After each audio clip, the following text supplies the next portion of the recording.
Sometimes the simplest questions have the most amazing answers. Like, how can trees be so tall? It's a question that doesn't even seem like it needs an answer. Trees just are tall. Some of them are over 100 meters. Why should there be a height limit? I'll tell you why. Trees need to transport water from their roots up into their topmost branches in order to survive. And that is no trivial task. There is a limit to the height that water can be sucked up a tube. It's 10 meters. If you suck on a long vertical straw, the water will go no higher than 10 meters. At this point, there will be a perfect vacuum at the top of the straw, and the water will start to boil spontaneously. For a tree to raise water 100 meters, it would have to create a pressure difference of 10 atmospheres. How would trees do that? When I posed this conundrum, a lot of people said the answer is transpiration. And that's when water evaporates from the leaf, pulling up the water molecules behind it. Now that's clearly a mechanism a tree can use to create suction, but it doesn't help us overcome this 10-meter limit. The lowest the pressure can go is a pure vacuum, which I imagine is not happening inside of tree leaves. Right?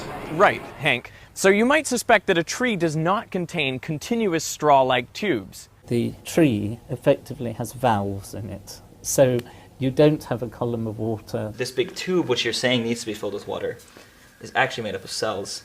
Although these are good speculations, they don't turn out to be correct. Scientists who study trees find that the xylem tubes that transport water do contain a continuous water column.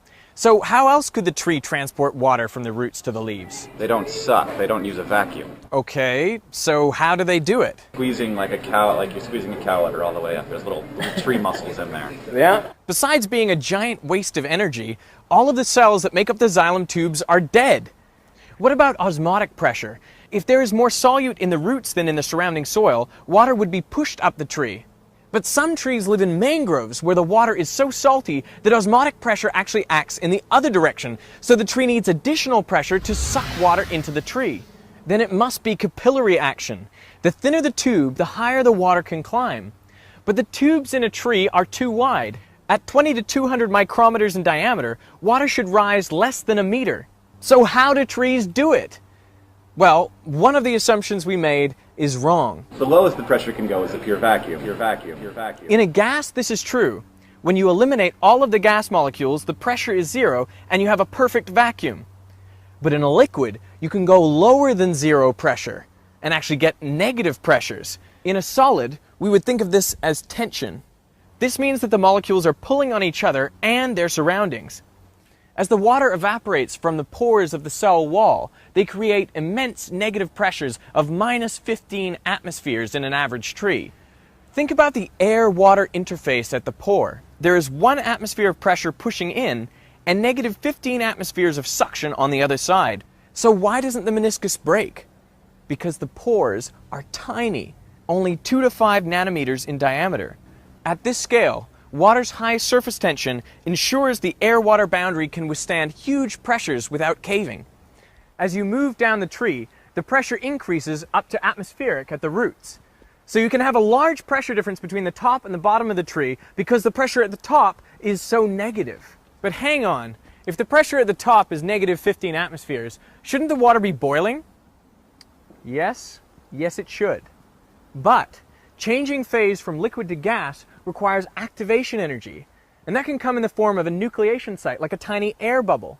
That's why it's so important that the xylem tubes contain no air bubbles, and they can do this because, unlike a straw, they've been water-filled from the start.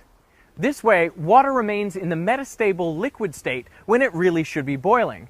It's just like supercooled water remains liquid even though it should be ice. So you could say that the water in a tree is supersucked because it remains liquid at such negative pressures. And why are trees moving all this water up the tree? I want you to make a guess. Say it out loud. For photosynthesis? Actually, no. Less than 1% of the water is used in photosynthetic reactions. Any other ideas? Okay, what about growth? Well, 5% of the water is used to make new cells. Well, so what happens to the other 95% of the water? It just evaporates. For each molecule of carbon dioxide that a tree takes in, it loses hundreds of molecules of water. Whoa. Can you believe how amazing this is? Trees create huge negative pressures of tens of atmospheres by evaporating water through nanoscale pores, sucking water up 100 meters in a state where it should be boiling but can't because the perfect xylem tubes contain no air bubbles, just so that most of it can evaporate in the process of absorbing a couple molecules of carbon dioxide. I will never look at trees the same way again.